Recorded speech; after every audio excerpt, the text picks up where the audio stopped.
오늘은 하나님이 들으시는 기도는 라는 제목으로 하나님 말씀을 전하도록 하겠습니다. 저는 예수님을 생각할 때에 공의와 긍휼의 성품이 생각이 납니다.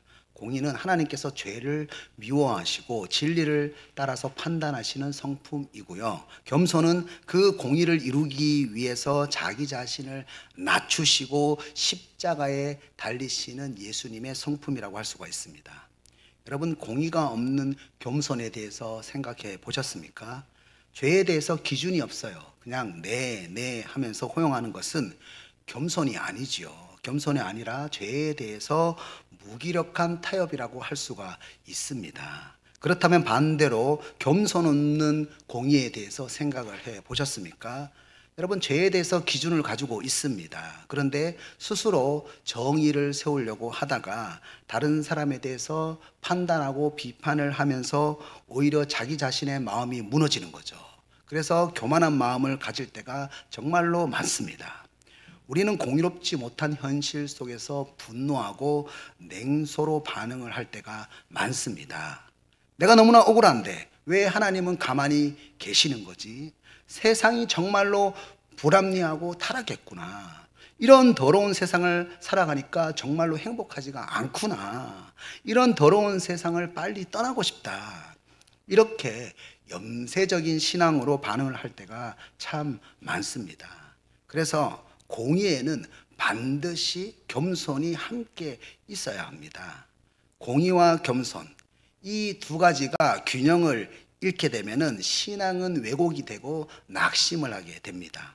그래서 오늘 본문 1절에서 예수님께서는 항상 기도하고 낙심하지 말아야 하는 이유에 대해서 말씀을 하시면서 두 가지 비유로 기도에 대해서 말씀을 하시는데요. 예수님께서 이 두 가지 비유를 통해서 기도에 대해서 공의의 기도와 겸손의 기도가 하나님이 들으시는 기도다라고 말씀을 하고 계십니다. 하나님이 들으시는 기도는 무엇일까요?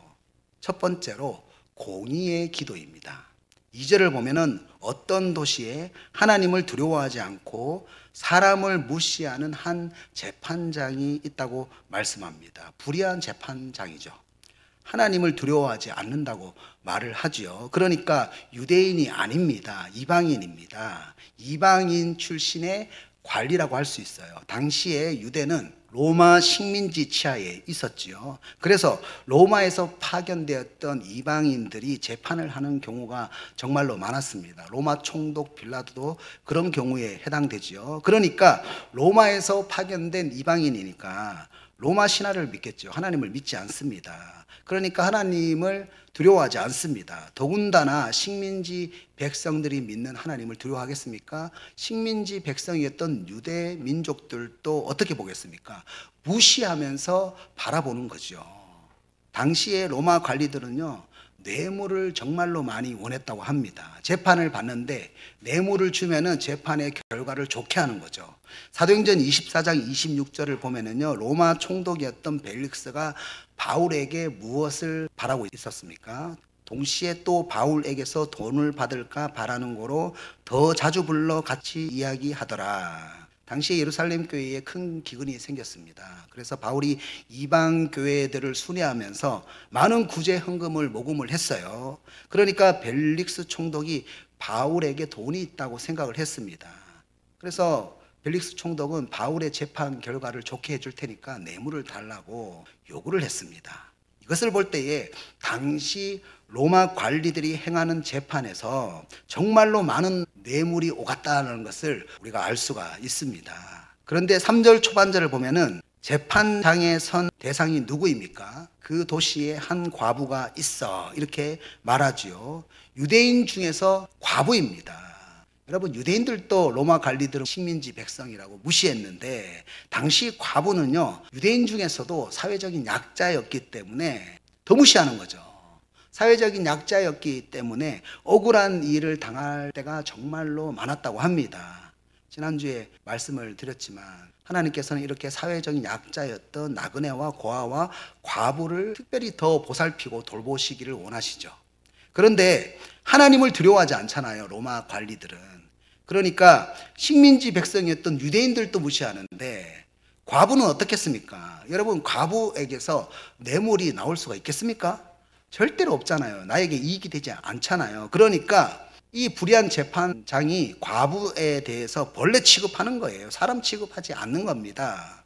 지금 사회적 강자에게서 억울한 일을 당한 이 과부가 이렇게 불의한 재판장에게 공의롭지 못한 재판을 받고 있는 상황입니다. 그런데 3절 중반절을 보면은 이 과부가 어떻게 합니까? 자주 그에게 가서 내 원수에 대한 나의 원한을 풀어주소서 하되, 자주 불의한 재판관을 찾아갔다는 거예요. 불의한 재판관인데 자주 찾아갔어요.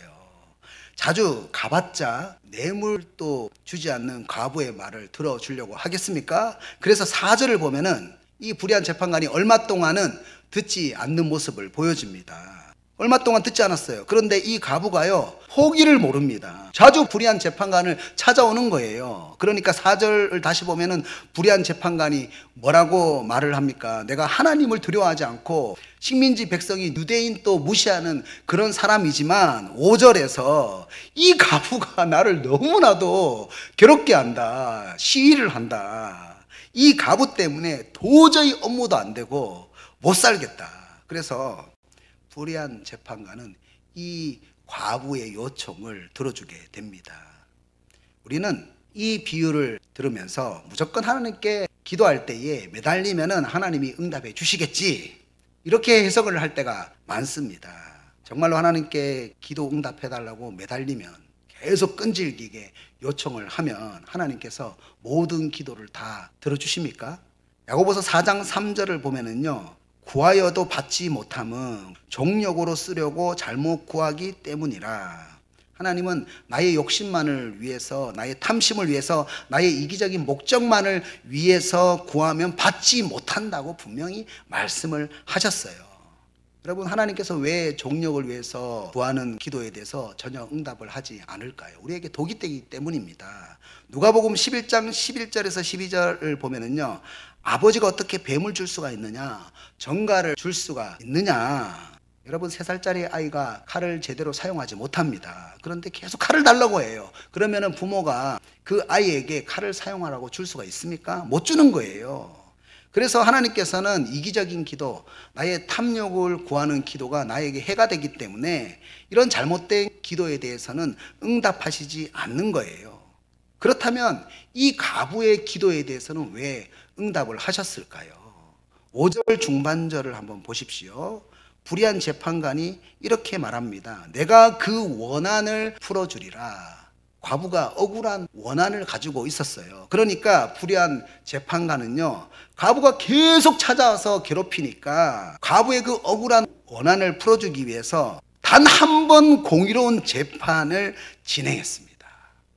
그러니까 이 비유의 주제는요, 하나님께 떼쓰면은 기도를 들어주신다라는 그런 주제가 아니에요.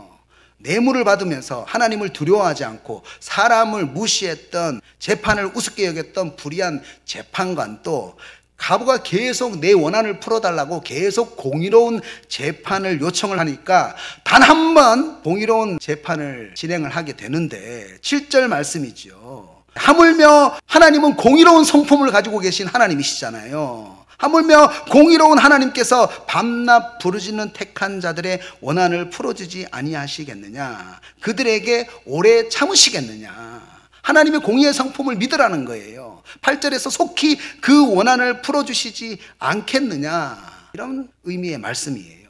그러니까 지금 예수님은 우리가 억울한 일을 당했을 때에 하나님의 그 공의의 성품을 믿고 그 공의의 성품을 붙잡고 낙심하지 말고 계속 끈질기게 기도하면 하나님이 응답하신다라고 말씀하고 있습니다. 우리가 살고 있는 이 세상 참으로 억울한 일 많습니다. 답답한 일 당할 때가 정말로 많지요. 눈을 감고 길을 막고 싶을 정도로 사람들이 속이고 약탈을 합니다. 그렇게 하면서 자신들의 탐욕을 채우는 사람들이 얼마나 많습니까? 결국에는 하나님의 심판대 앞에 서겠지, 여러분, 이렇게 생각을 하지만 때로는 그 심판의 날이 너무 멀게 느껴질 때가 있잖아요. 그래서 내 마음에 낙심이 될 때가 있습니다. 하지만 여러분, 놀라운 사실이 있습니다. 하나님께서는 먼 심판 때뿐만이 아니라 지금 우리가 살고 있는 이 땅에서도 하나님의 공의로운 법칙이 작동되도록 하셨습니다. 성경은 분명히 말씀합니다. 갈라디아서 6장 7절 말씀이죠. 스스로 속이지 말라. 하나님은 업신여김을 받지 아니하시나니 사람이 무엇을 심든지 그대로 거두리라. 여러분, 콩을 심으면 콩을 거두고 팥을 심으면 팥을 거두듯이 악을 심는 사람은 반드시 악의 열매를 거두게 되어 있습니다. 여러분, 악한 깨가 잠시 동안은 화려하고 성공하는 것처럼 보이지요. 그런데 악인들이 심어놓은 그 탐욕의 씨앗들이 결국에는 독이 되어가지고 악인들의 그 인생 전체를 갉아먹게 되어 있다는 겁니다. 그래서 시편 7편 15절을 현대인의 성경으로 보면 이렇게 말씀합니다. 그는 자기가 판 함정에 자기가 빠지고 말았다. 여러분, 남을 해치는 거짓말은요, 결국 나도 다른 사람들을 신뢰하지 못하게 되고 다른 사람도 나를 신뢰하지 못하게 만드는 거예요. 여러분, 조작된 성공을 유지하기 위해서 더 큰 불법을 저지르게 되고 불안함 때문에 잠을 자지 못하는 악인들이 얼마나 많은지 모릅니다. 히틀러는 당시에 자기의 권력이 최고라고 생각을 했어요. 그런데 지금 어떻습니까? 역사는 히틀러에 대해서 어떻게 평가를 하고 있습니까? 자기가 판 함정에 자기가 빠지게 되었어요. 여러분, 공의의 하나님을 믿으십니까? 그러면 끝까지 포기하지 말고 기도하십시오. 그런데 오늘 본문 8절 후반절을 보면은 예수님이 이런 말씀을 하세요. 그러나 인자가 올 때에, 예수님께서 재림하실 때에 세상에서 믿음을 보겠느냐 하시니라. 여러분, 예수님이 재림하시는 날까지 예수님이 보니까 억울한 사정에 처했을 때에 낙심하는 사람이 너무 많다는 거예요. 공의의 하나님을 믿으면서 끝까지 낙심하지 않고 기도해야 되는데 그런 사람을 찾아볼 수가 없다는 거예요. 하나님은 끝까지 공의의 하나님을 붙잡고 기도하는 사람을 찾고 계십니다. 성전에서 노래하는 직분을 가지고 있던 고라 자손들이요, 압살롬의 반역 때문에 피신을 가고 있었는데요. 그런데 피신을 가면서 옛날에 성전에서 많은 백성들과 함께 정말로 기쁘게 찬양을 하면서 예배드렸던 옛날의 추억이 생각이 나는 거예요. 그러니까 지금 신세가 얼마나 처량하고 낙심이 됩니까? 피난을 가고 있는 그런 길인데, 그런데 더 화가 나는 것은요, 압살롬의 반역으로 피난을 가고 있는데 사람들이 너의 하나님이 어디 있느냐, 그렇게 찬양을 하더니 너의 하나님이 어디 있느냐, 내가 어려움에 당하게 되니까 사람들이 조롱을 하는 거예요. 얼마나 마음에 낙심이 되겠습니까? 얼마나 내 마음 가운데 불안한 마음이 생기겠습니까? 이때에 고라 자손들이 찬양하는 사람들이거든요. 정말로 잘한 것이 있습니다. 시편 42편 5절 말씀이죠. 내 영혼아, 내가 어찌하여 낙심하며 어찌하여 내 속에서 불안해하는가? 너는 하나님께 소망을 두라. 그가 나타나 도우심으로 말미암아 내가 여전히 찬송하리로다. 내 영혼아, 내가 어찌하여 낙심하며 어찌하여 내 속에서 불안해하는가? 내 영혼아 그랬어요. 내가 그랬어요. 내 속에서라고 말씀했습니다. 지금 고라 자손은요, 낙심하면서 불안한 마음을 가지고 있는 속마음이 있잖아요. 그 속마음을 가지고 있는 자기 자신을 꾸짖고 있습니다. 우리가 불안함을 만드는 최악의 상황들을 계속 묵상하고 있을 때가 얼마나 많습니까? 계속 묵상하면 염려하고 걱정될 뿐이에요. 아무런 해결이 되지 않습니다. 그런데 이때의 고라 자손들은 왜 내 속에서 불안함을 주는 그런 생각 때문에 낙심하고 있느냐, 이렇게 자기 자신을 꾸짖었어요. 사탄아 물러가라. 그리고 다시 이렇게 자기 자신에게 말했습니다. 너는 하나님께 소망을 두어라. 공의의 하나님이 반드시 나타나서 도우실 것이다. 이렇게 자기 자신에게 말하고 기도하고 하나님께 찬송을 드렸습니다. 여러분, 내 속에 나를 불안하게 만드는 그런 생각들이 있습니까? 낙심하게 만드는 그런 생각들이 있습니까? 그런 생각을 하면 해답이 있습니까? 염려하고 걱정하고 잠을 자지 못해요. 소망을 잃어버리게 되고, 여러분 기도를 잃어버리게 되고 찬송을 잃어버리게 될 뿐입니다. 그 불안한 생각을 고라 자손들처럼 꾸짖으시고, 공의의 하나님을 믿는다면 과부처럼 고라의 자손들처럼 공의의 하나님이 반드시 도우실 것이다. 여러분, 하나님의 그 공의의 성품을 붙잡고 기도하고 찬송하십시오. 기도하고 찬송하실 때에 공의의 하나님이 일하십니다. 예수님은 하나님의 공의를 믿고 낙심하지 않고 기도함으로 십자가를 통해서 하나님의 공의를 나타내셨습니다. 우리도 그렇게 살 수가 있어요. 오늘 이 시간 이 말씀을 우리 마음에 새기시고 공의의 기도로 응답받으시기를 축복합니다. 하나님이 들으시는 기도는 무엇일까요? 두 번째로 겸손의 기도입니다. 예수님께서 바리새인의 기도와 세리의 기도에 대해서 비유로 말씀을 하시는데요. 여러분, 이 비유에서 성전에서 기도하는 두 사람이 나타납니다. 한 사람은 바리새인이고 한 사람은 세리인데, 당시에 바리새인은 사람들에게 존경을 받는 종교 지도자였고, 세리는 부정부패를 일삼는 사람으로서 사람들에게 비난을 받는 사람이었습니다. 삭개오 생각이 나시죠? 그런데 바리새인들이 어떻게 기도를 합니까? 11절을 한번 보세요. 하나님이여, 나는 다른 사람들 곧 토색, 불의, 간음을 하는 자들과 같지 아니하고 이 세리와도 같지 아니함을 감사하나이다. 토색이라는 말은요, 탐욕스럽다라는 뜻입니다. 당시에 세리들이 탐욕스러웠습니다. 동족들에게 세금을 걷어서 로마 정부에 바치는 일을 했는데요, 자기들의 영리를 위해서 로마 세금보다 더 많은 세금을 징수했습니다. 그래서 자기의 영리를 챙겼어요. 그래서 당시 사람들은 세리들을 로마 관리보다 더 악독하다, 더 불의하다고 생각을 하면서 세리들을 더 싫어했어요. 그런데 오늘 예수님의 비유에서 반전이 일어납니다. 사람들에게 존경받는 바리새인과 사람들에게 비난을 받는 세리가 반전이 일어납니다. 역전이 일어납니다. 여러분, 왜 이런 역전이 일어나게 됩니까? 바리새인의 기도에서 무엇이 나타납니까? 9절을 보면은요, 자기는 하나님 앞에서 의롭다고 생각을 하면서 다른 사람을 무시한다는 거죠. 다른 사람들을 멸시한다. 바리새인이 12절에서 뭐라고 기도를 합니까? 나는 일해에 2번씩 금식하고 또 소득의 11조를 드리나이다 하고 지금 이렇게 자랑하고 있습니다. 여러분, 금식이 무엇입니까? 이사야서 58장 6절을 보면은 금식에 대해서 이렇게 말씀을 합니다. 내가 기뻐하는 금식은 흉악의 결박을 풀어주며 멍에의 줄을 끌어주며 압제당하는 자를 자유하게 하며 모든 멍에를 꺾는 것이 아니겠느냐. 우리가 하나님 앞에서 음식을 안 먹으면서 시위를 하면 하나님께서 들어주신다, 이런 마음으로 금식 기도를 할 때가 참 많아요. 그런데 여러분, 이것은 잘못된 금식 기도입니다. 여러분, 우리가 왜 금식 기도를 합니까? 사람이요, 자기 필요에 따라서 의식주 생활을 하게 되어 있습니다. 그러면 자연스럽게 모든 삶이 자기 중심적으로 흐르게 되어 있어요. 우리들의 관심이 내 필요를 위해서만 살아가면은 대부분 나에게만 몰려 있을 때가 정말로 많습니다.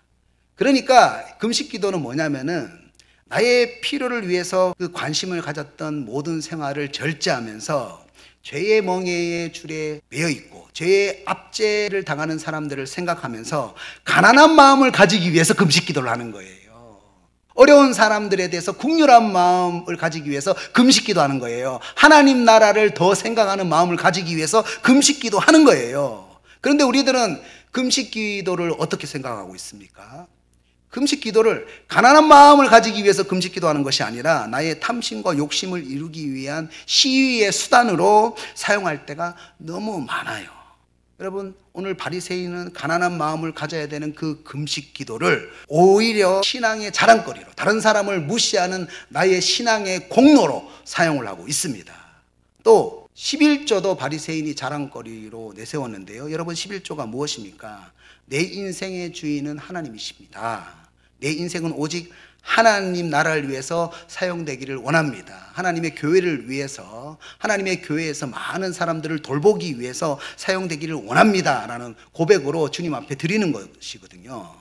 금식 기도와 마찬가지로 11조도 하나님 나라를 위해서 가난한 마음을 가지기 위해서 있는 거예요. 내가 하나님 나라를 소유하기를 원합니다 라는 고백으로 드리는 거예요.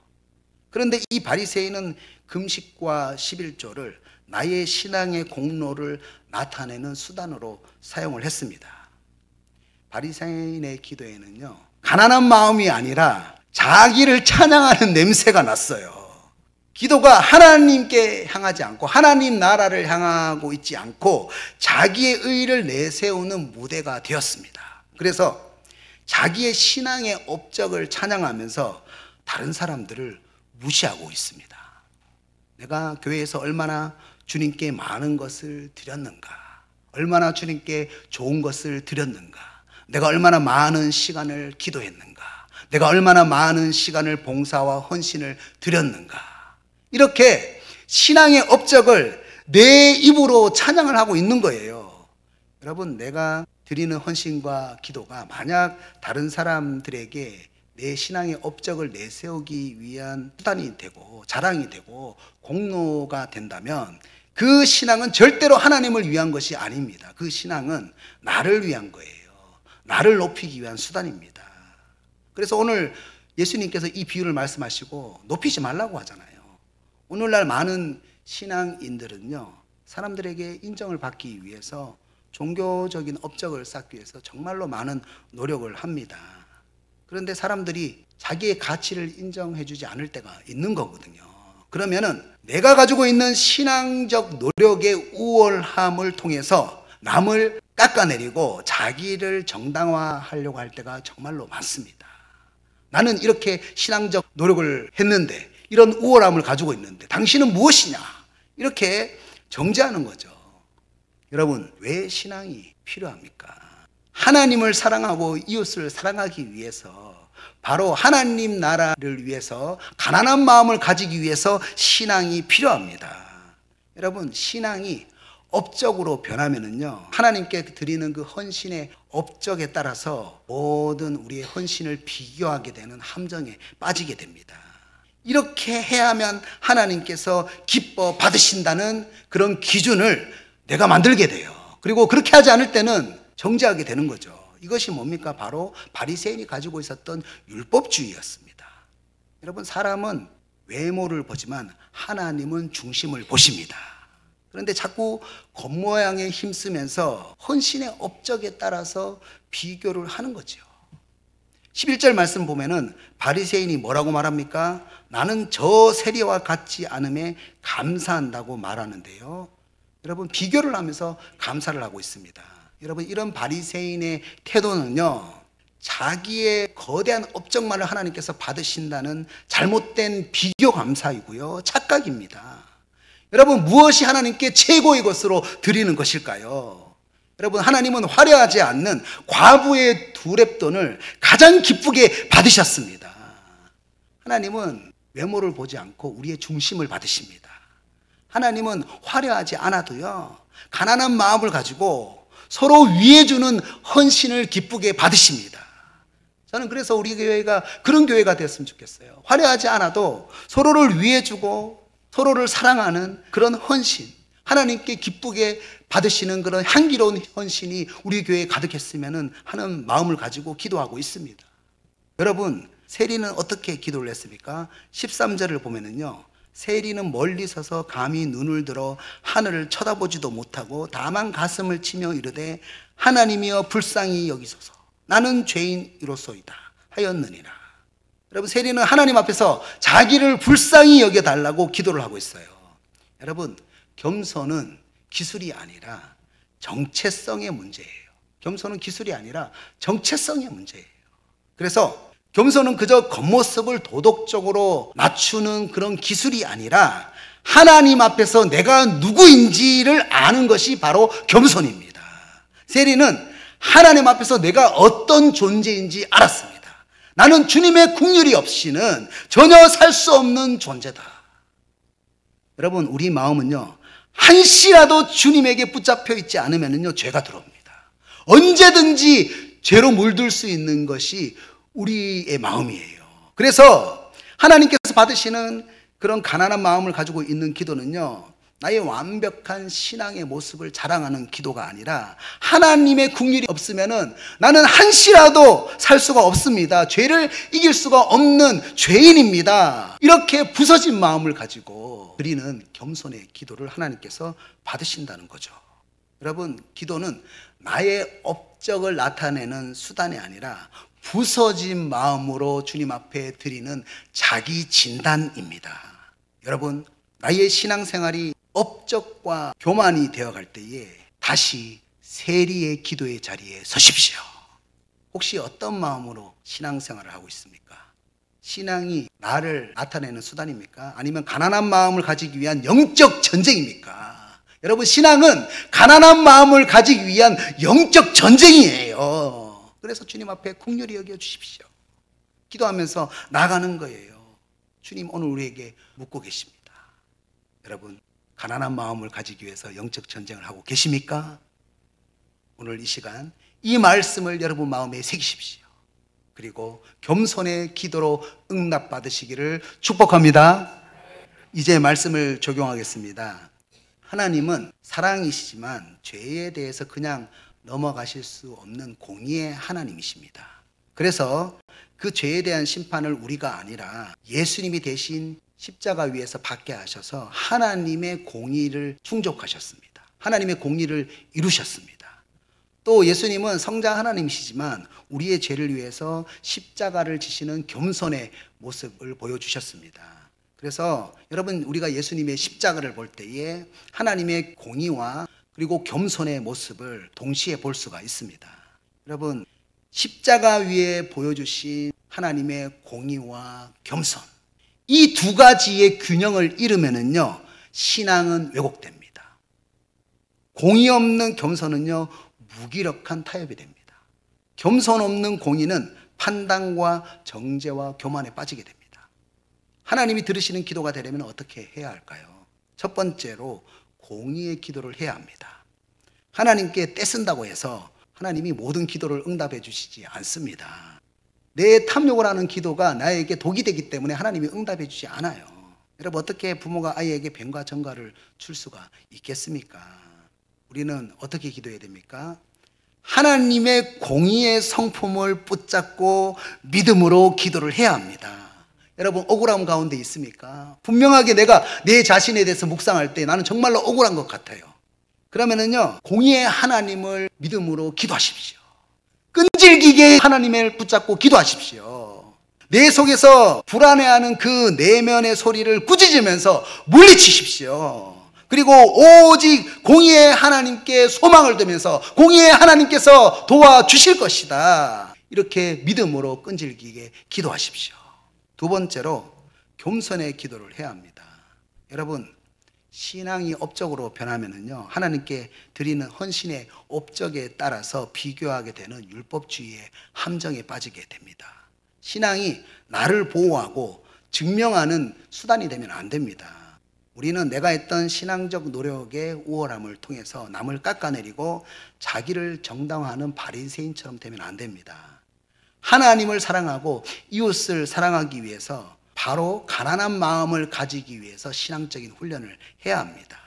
하나님은 외모보다 중심을 받으십니다. 화려하지 않아도 중심을 받으십니다. 그렇습니다. 하나님이 들으시는 기도는 두 가지 균형 위에 서 있습니다. 공의에 대한 믿음과 긍휼을 구하는 겸손. 여러분, 억울한 마음이 있다면 공의의 하나님을 붙드십시오. 또 가난한 마음을 가지지 못하는 자기의 연약함을 먼저 바라보면서 긍휼의 하나님을 붙드십시오. 그때에 우리의 기도는 하나님이 들으시는 기도, 하나님이 응답하시는 기도가 될 수가 있습니다. 오늘 이 시간 이 말씀을 마음에 새기시고 공의와 겸손의 기도로 응답받으시기를 축복합니다. 축복합니다.